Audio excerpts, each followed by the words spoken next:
देखिए आज का शूट। हेलो दोस्तों, अनीता राज म्यूजिक वर्ल्ड पर आप लोग का स्वागत है। ये देखिए शूट चालू है, बहुत अच्छा शूट लग रहा है।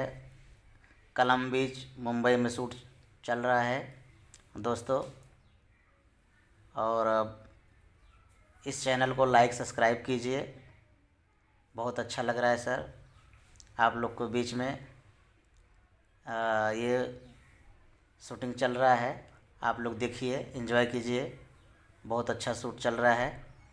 ये देखिए किस तरीके से भोजपुरी एल्बम शूट किया जाता है दोस्तों। आप लोग चैनल को लाइक सब्सक्राइब कीजिए, ढेर सारा प्यार दुलार दीजिए।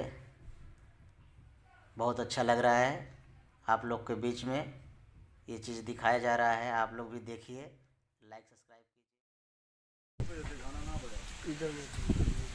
हाँ आने दो ना, गांव देहात में सब रहते हैं। एक्शन चलिए।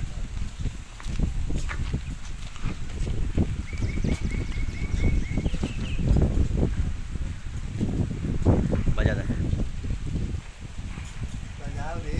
बजा दे। ए भौजी का हो अरे कोई रहनी जब भैया के बियाहवा ना भई रहे ओकरा पहिला में कोई रहनी तारा गौवा तो कुल मार नाच नाच कूद कूद बड़ा सोहर गवा होत रहल। कैसा सोहर होत रहे?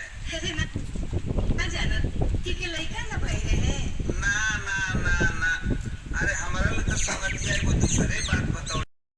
जाइए। ओके, लाओ बाइक लेके आओ।